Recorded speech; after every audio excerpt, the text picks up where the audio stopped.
Será que o artista precisa de um estilo? Você já ficou tão impressionado com um desenho que até tentou copiar? Isso quer dizer que você gostou daquele estilo.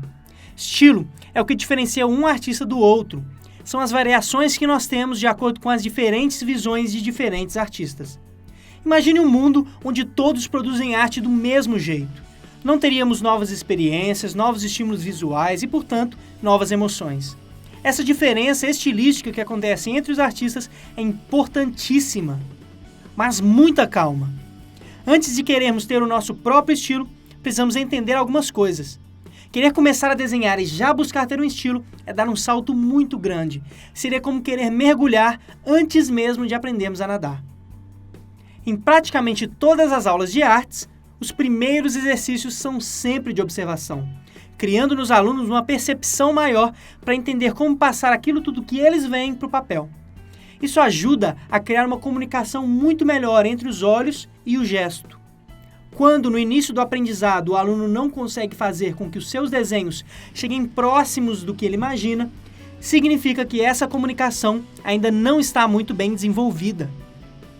Um bom exemplo de estudo e dedicação é o próprio Picasso.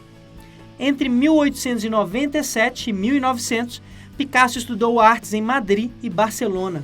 Durante esse período, seus trabalhos refletiam todos os estudos que fazia, se disciplinando em primeiro aprender a observar. São trabalhos do artista que poucos conhecem, mas foram eles que serviram de base para que depois ele pudesse então se estabelecer no estilo que o consolidou, o cubismo. Ao contrário do que muita gente pensa, Picasso não produzia artes cubistas porque ele não sabia desenhar ou pintar, mas porque ele escolheu criar dessa forma. O estilo de um artista é muito mais do que a forma como ele desenha. É, antes de tudo, a forma como ele pensa. Todo mundo tem uma trajetória diferente. Assistiu a filmes, desenhos animados, leu livros, quadrinhos, revistas, praticou esportes, acessou a sites específicos. De tudo isso, cada um já sabe o que mais gostou e dificilmente os gostos de alguém serão exatamente iguais aos de outra pessoa. Vejamos, por exemplo, essas interpretações de Davi por 4 artistas clássicos: Michelangelo, Andrea del Verrocchio, que foi o professor de Da Vinci, Donatello e Bernini.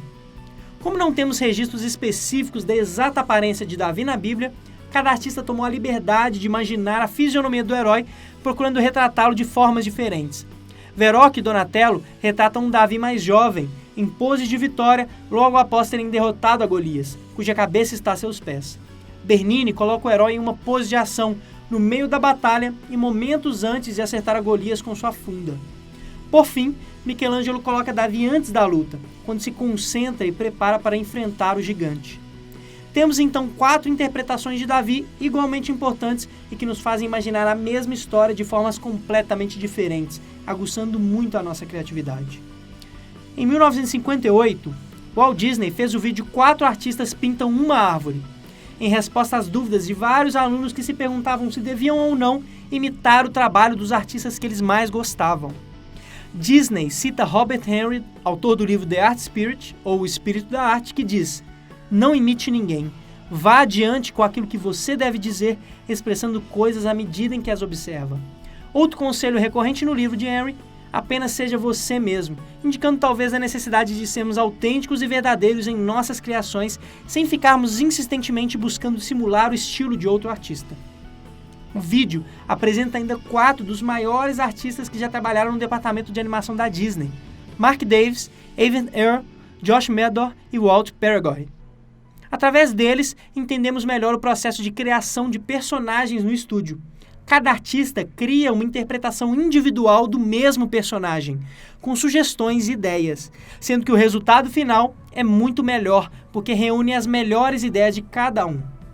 Por fim, e como o próprio título sugere, esses 4 artistas sentam ao ar livre para pintar uma mesma árvore.